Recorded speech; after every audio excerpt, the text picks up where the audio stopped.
Okay, hello. How is everybody? Hope everybody's doing great in the middle of eclipse season. So let me go to my beginning page here. And for those of you who are watching this as a recording, feel free to participate just as much as if you were there live, just so you get the most out of it. Make sure you have all your birth charts in front of you, whether you're here live or via the recording. Okay, so how many of you are feeling the eclipse energies? Feel free to either write in the chat window or just raise your hand. And if you're watching this as a recording, just raise your hand or not. Oh, yes. Okay, Debbie's saying, oh, yes. Okay. All right. Very much so. Dee Dee's saying very much so. Okay. Hi. Okay. So, how many of you have Cancer and Capricorn planets or points in your birth chart? Anybody? I'm sure.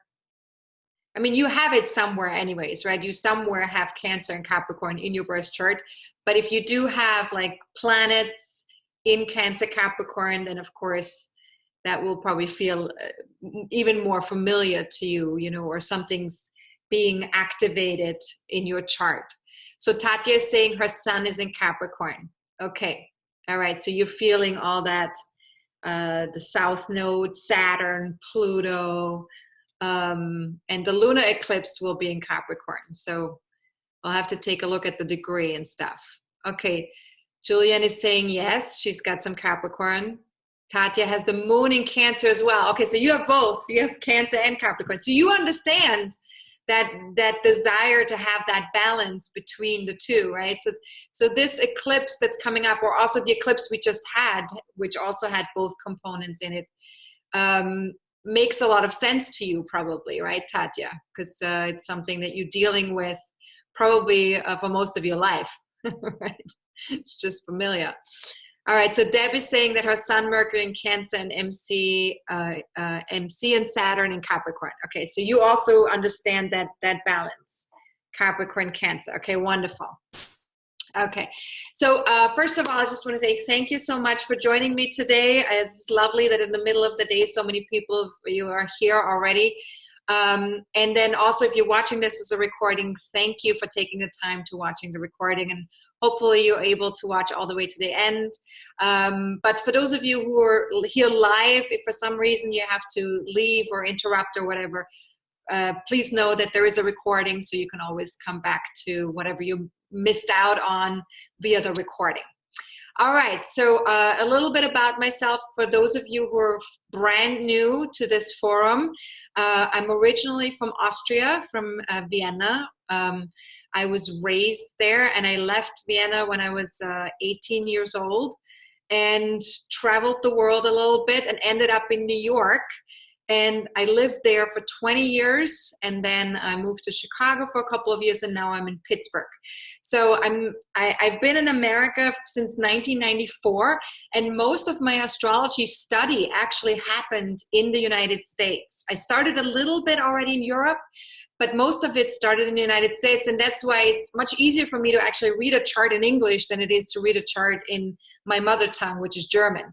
So I very much appreciate, for those of you who are German speaking, because there's a couple of clients that I have that are German speaking as well, they allow me to do everything in English, so I really appreciate that. All right, so enough about me. So let's just talk a little bit about what we're doing today. Of course, today's agenda is the eclipses, since we're in the middle of eclipse season, and this is going to be going on until July 31st.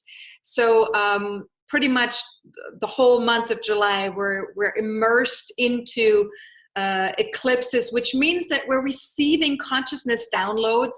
We are letting go of old codes or old behaviors or ways of being that no longer serve our soul's evolution. And that's the beauty of eclipses, is that it really shifts something inside of us and helps us to more easily move to that next level. So really, as individuals and as a collective, we need those eclipses, because otherwise we'd always be just kind of like, you know, walking around doing same old, and nothing would ever change, right? But it's important for the world to shift and change. It's important for us as individuals to shift and change, because it helps us to experience things on a larger scale, or it helps us to see things in different ways. It helps us to have a closer connection to joy in our heart. You know, if we always stayed in our own rut and in our own conditioning, then, you know, we wouldn't really full out be able to live full out, right? So I apologize in advance if I say things in a funny way, but Mercury is retrograde right now, so I will make that my excuse, even though it's not an excuse.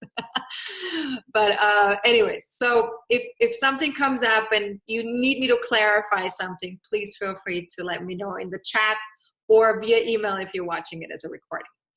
All right, now I won't be able to pull up people's charts, but I have a ton of charts right here from most of you, because most of you have emailed me your charts already. So that's wonderful. Thank you for that. If I don't have your chart, then definitely feel free to, you know, just tell me what you want to know about, what planets, what houses, blah, blah, blah, and I'll do my best to answer your question. As always with these monthly forecasting forums, I would love it if we could focus on the themes that we're covering this month, just so it's valuable for everybody. All right, so let's go to the next slide here, just so we can see where we're going next. Oh, so the first thing I want to share, which I always share, and for those of you who have done this several times, you probably already know what's coming. So this is the page that I've emailed to all of you. It's the overview of 2019. And so it gives you everything that's happening this month. So some of the things that that we can look at here is, you know, the new moon solar eclipse in 10.5 degrees of Cancer, July 2nd in the afternoon. And then the other thing that we're going to be looking at is the full moon lunar eclipse in 24 degrees of Capricorn, which will be exact on July 16th. So, and if you look at some of the stuff that's happening in between those two eclipses, right, you can see how, you know, Mercury is stationing here at the time of the solar eclipse and also at the time of the lunar eclipse. Then the retrogrades are happening, Mercury, Chiron, which makes those two planets quite exalted at the time of the eclipses, right? Both of the eclipses. And then the Neptune station ends shortly before the eclipse, before the lunar eclipse becomes exact. So we still have that exact right now. I mean, the station. So Neptune is still exalted right now and was during the time of the solar eclipse.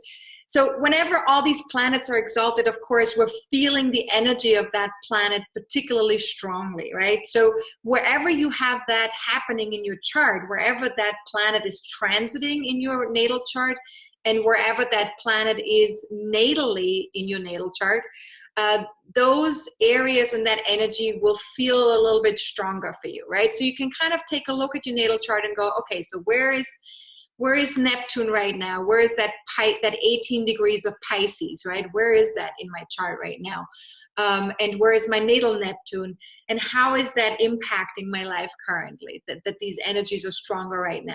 And the same with Mercury and with Chiron, right? Because they are quite strong right now as well. So what we're really experiencing, because there's so many retrogrades right now, there's a lot of needing to go within, and I mentioned that already a little bit in my video for those of you who saw the lunar eclipse video already that I posted I think yesterday.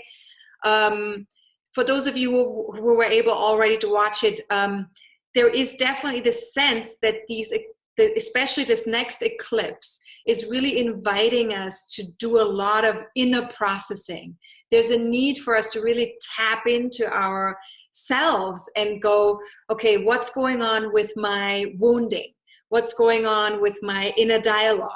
What's going on with my inner connection to the divine? What's going on with my inner connection to responsibility and authority and being able to be sufficient and, providing for myself out there in the world. That's Saturn retrograde. Pluto retrograde. What's my inner relationship to power? How do I feel empowered within myself? So all these retrograde planets are just inviting us to really tap into sort of like an inner process with ourselves and see, where am I at with this? Like, where am I at, not just in my relationship to the outside world, but where am I at with this in the relationship to myself and my inner world? Does that make sense? I hope. Okay, Jazz is saying she's at work. Yeah, no worries. You can stay quiet if you like. That's not a problem. So let's go to the next slide, to the next chart here that I have for you guys, which is the chart of the solar eclipse. And I wanted to just briefly show this chart here so that we can get a sense for how the planets are aligned at the time of the eclipse. And one of the, or were aligned at the time of the solar eclipse that we just had. Because one of the things that's really interesting with charts like that is to just see kind of like, what's the relationship between all these planets? And of course, I talked about all of that in the solar eclipse video already. So for those of you who haven't seen that yet, feel free to watch that for a more in-depth look, because I'm not going to repeat all of that. But one of the things that I think is interesting is to see, like, whenever we talk about a particular transit or a particular event in astrology, we always want to look to see, okay, what sign is this event happening in, right? I mean, that's the first thing you go to. That's the most logical thing to go to. But the second thing that we also want to go to is what planet is connected to that sign. What planet rules that sign? Because the rulerships are so powerful and so important to look at. So I always want to encourage you to go that one step further rather than just looking at the sign of the eclipse, which is clearly in Cancer, right? I also want you to go a step further and go, okay, what planet rules Cancer? Cancer is ruled by the moon. So the moon, of course, is also in Cancer at the time of the eclipse. So in this case, it is the same. But when we look at the lunar eclipse chart, for example, right? So let's take a look at that. Hold on, I'm just gonna have to. Okay, yeah, here it is. So here's the lunar eclipse chart, for example, which is for July 16. So here we have the sun in Cancer opposes the moon in Capricorn, right? So we have two rulerships. We have the moon as rulership, right? Because the sun is in Cancer. And then we have the moon in Capricorn. So we have Saturn as the rulership of Capricorn. So what we can see here is that the moon and Saturn are both in Capricorn. And so, of course, even though this lunar eclipse is definitely trying to find a balance between Cancer, Capricorn, both rulers are in Capricorn, which means that there is going to be a lot of focus on Capricorn. But of course, because the South Node is involved here as well, the way we need to look at this is like, how can we let go and release or redefine all these Capricorn areas in our life, right? So wherever that is playing out in our life, in connection with career, with long-term goals, with accomplishments, with manifesting material things or concrete things, right? Wherever that is playing out in our own charts, we need to really, rather than hold on to or get really obsessive there, we need to release, let go, redefine, create some space. We need to create some space there. So the best thing you can do for yourself is wherever you have all this Capricorn stuff going on, that's a place for you to create space. That's a place for you to investigate what is it there that keeps you a little stuck, right? That keeps you a little bit tight. It could be tight. It could be a sense of feeling a bit stuck there. It could be a sense of like needing to control things, needing to feel in control, or needing to feel that we have that we really have all our stuff together. We have all of our ducks in a row, that we're getting a little bit perfectionistic there. And so we might not be as forgiving in that area of our life. So wherever we have all this Capricorn going on, we might not be as forgiving because we tend to be a little bit perfectionistic there right now in our lives. Okay.